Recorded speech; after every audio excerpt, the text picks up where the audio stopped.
What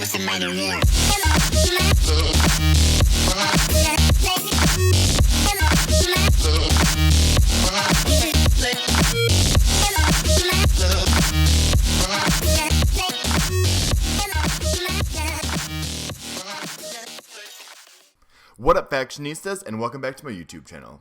Today we're going to be doing a watercolor skull, or a rainbow skull, gay pride, anybody? But it's really cool. It's kind of like a traditional skull, but it's more fun, because it's rainbow. I'm also going to link down below Jessie Perkins, who's a good friend of mine, and she did a look that's kind of similar to this. They're a little different, but they have the same rainbow vibe, and it's definitely a great way to get a couple's costume out of it, and she's so talented, and definitely learn a couple different techniques and stuff. Starting off this tutorial, I'm going to use the NYX liner pencil in Milk, or White, and I'm going to use that to outline my face. This is the perfect technique when you really want to get in detail what the skull is going to look like and you can map out your own features. Using a white pencil is even more awesome because you can reshape and reapply and remove this white pencil very easily, which really gives you a lot of playtime and movement to really get down that final shape. After doing the eye sockets, I'm going to start outlining and I'm going to cover half of my eyebrow, which is going to create a little bit more of a menacing skull shape, and it's going to be a little bit more upward and give that more fierce, growling expression. And especially when you incorporate your eyebrows into looks, it dehumanizes your own face and it's more of a transformation, which looks great. I'm going to continue mapping out my nose and the rest of my face features using this white pencil. I have a great example of how we're moving it. It's really easy for the cheekbone. We're going to start off with a little bit of an S shape, and then I'm going to go in and right away and hook it into that final cheekbone shape, which is kind of looks like an egg type shape, if that makes sense. Watching me is the best way to really get this down, but I'm just going to go ahead and create that cheekbone and then connect it into my mouth, which is where my teeth will be going. So now you get a chance to really look at it and you can say, okay, well, this temple shape is a little bit too big, so now I'm going to go in and I'm going to shorten that up and then remove that extra white pencil, which is again why this white pencil is such a great way to start off any face paint look. I'm now reshaping the cheekbone. It was a little bit too round, so I'm now giving it a little bit of a upside down U shape to really hook it in and make it nice and bony, you know, like a traditional bone, like when you color as a child and such things. And then from there, I'm going to go ahead and do the bottom jaw in the same fashion, connecting the two of them together, starting off with that egg shape and then hooking it into my mouth. Boom!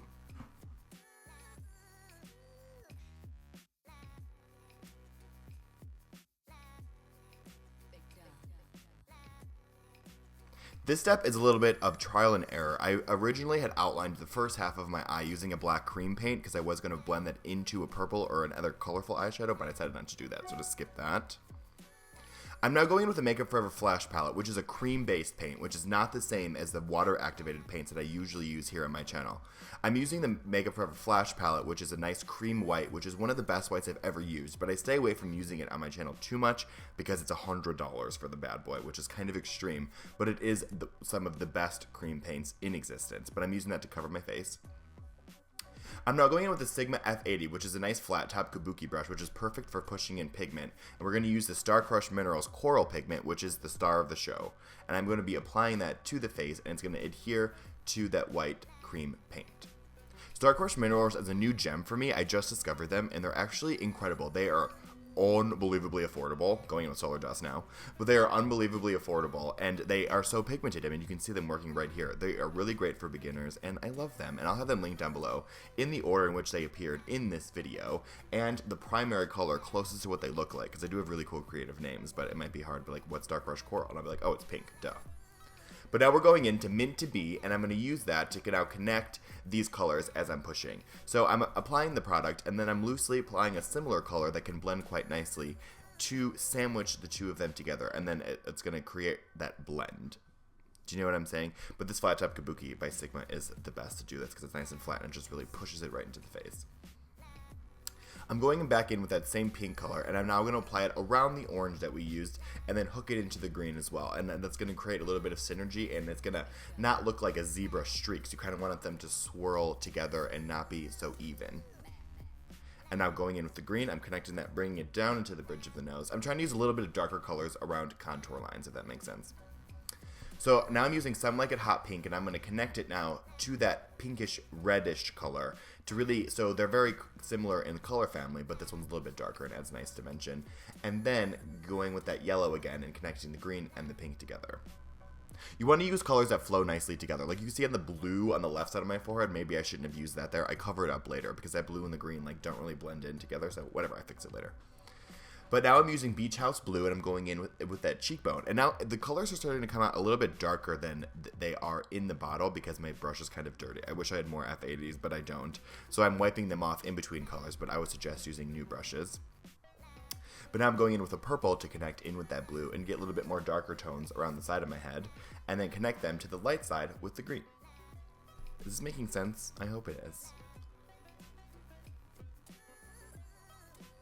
Now I'm going to continue with the colors that I've been using previously, and I'm just going to interchange them all around the face. And I'm just going to keep layering them and push them into that face paint product and really just get them to stick and add a really cool watercolor rainbow effect to this skull.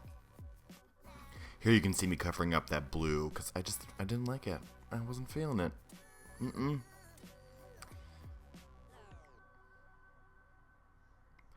This is a nice example. Like, I'm applying the product now to my nose, and it's coming out a little bit patchy, but like, fear not when doing looks like this. Just continue layering colors and blend them all together, and then they will mix together, and then you'll get a really great watercolor effect. It doesn't happen, you know, right away, and you're like, whoa, this is gonna work. I thought that a couple times. I was like, uh-oh, but it works, don't worry. I'm using a concealer brush now to outline my eye, which is a regular black water activated face paint. Nothing new. Nothing you've never seen on this channel before. I'm cleaning up that black line because it didn't come out as short as I wanted, and the Makeup Forever Flash palette is so nice because this white is pigmented enough to even cover this black face paint. So I'm using that now to straighten out that line, blend it down, and then add a little bit of green pigment, the Mint to Be, over that white. And you could even leave the white there. I mean, I think that looks pretty cool. Like, it's up to you. Be very creative. Do you, boo. Tag me on Instagram if you recreate this because I want to see. But yeah, just applying that green. Ta-dee! I'm now going to use the black to outline my nosies, and I'm using that same water-activated face paint in black by Mehron around the nose. Oh, and I popped in the white contacts. I'll have them linked down below. You can just Google white contacts and get them from anywhere. I don't have like a trusted go-to brand, just anywhere. But now using that same concealer brush, which is the perfect shape to really get that rounded U shape around cheekbones and such, and I'm using that black to then outline the negative spaces, so you only highlight the colorful bones of the skull, and the black is all the sunken in negative space.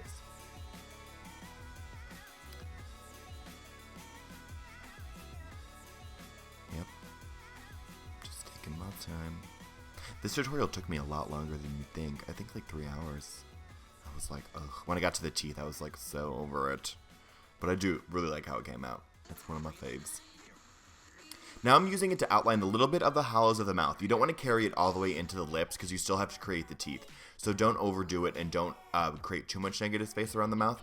I'm just doing just a little bit to kind of visualize where I am in the look and how far to make the teeth and vice versa. So definitely use it if you need to kind of visualize everything and to really get that cheekbone looking the way it should, and then kind of stop when you get closer in towards the mouth.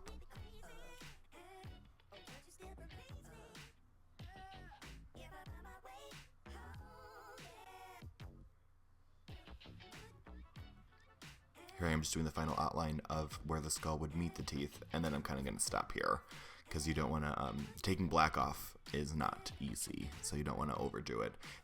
It's much better to add than to take away, as they say, whoever they are. I'm using a little bit black too to really outline the jawline and to really slim down the face so you look like a dead skull. I'm using the white from the Flash palette again, and this lip brush by Smith Cosmetics, which is my favorite lip brush in the world. I will never not use this lip brush ever. And I'm just creating teeth all along the ways. By this point, I'm like very tired. I've been doing that. Oh, now I'm using the pink from the Flash palette to do the bottom row of teeth. But after the teeth, I was like over it. My chair broke, so I don't have a back to my chair, so I'm just sitting on the stool. Anyway, back to the tutorial. So I'm using a black eyeshadow now to outline and shade those teethies. I wanted to make them a little bit more graffiti looking. You can do them. I think it would look really great if you did it super, super clean. But I don't really like to do super, super clean. I like more grunge. I'm a grungy girl. So just do what fits your style best. And then once you have the teeth laid down, then fill in the rest of that negative space with black. This would be the time, too, to see if you have more teeth on one side or the other, and then just to completely get rid of them altogether, if that is the case. And then going in with a little bit of white to connect the jawbone to the final teeth, purple teeth. And then outline those in black, too, as well. Duh. Now, it was looking a little bit flat, so I decided to add a little bit of white highlights around the bone, which is what I usually always do in traditional skulls, but I wasn't sure how it would look in a colorful skull because I've never done something like this before, and it definitely does need a little bit of dimension. So going in what I usually do, and I'm just highlighting around the bone. I mean, you've seen it here a million times if you're a true fashionista, but just to create a little bit of extra dimension and depth and interest to the face. I'm just doing that all around the cheekbone, jawline, around the eye, around the nose, all those hot spots, you know what I'm saying? I would even shade with a little bit of black on the opposite side of that white, which is what I usually do with traditional skulls, if you've seen those tutorials. Like how I'm shading it in black here, I would do that too, around the white. Like, why not? And then when I look back, I wish I would have done that. But I'm taking a little bit of Makeup Forever, the black from the Flash palette, and I'm dusting off most of the product on the back of my hand so it comes out as a gray. And I'm using that to shade the white bottom jaw. I decided to keep the bottom jaw white because I've never seen it like that before. So I was like, you know what? Let's put a little twist on this, baby. Sorry, my commentary is... It's weird. I feel weird putting silence in between clips. But anyway, so I'm going with the F50, which is great for adding blush and beauty, but it's also great for adding stipple texture onto face paint looks. So I'm using this black to, one, get a little bit of shading and contour around the forehead, but also to blend out the negative spaces on the temple into my hairline, so it's not a too stark, sharp line. You want to go get that blend. Now I'm taking these 4 face paints in these neon colors by Mehron, and I'm going to use a different stippling brush each time.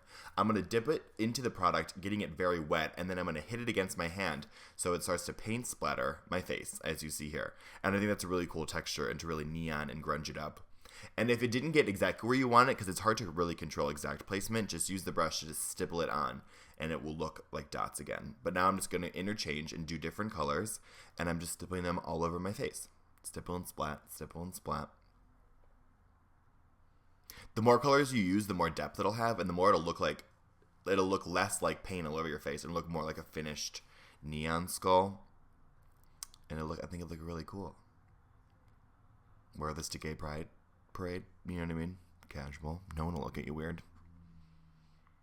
And then the final steps is just to go over the black again where you don't want that splatter, where it might have gone where you don't need it, and then just clean up that bad boy, and then that is a finished tutorial, my friends.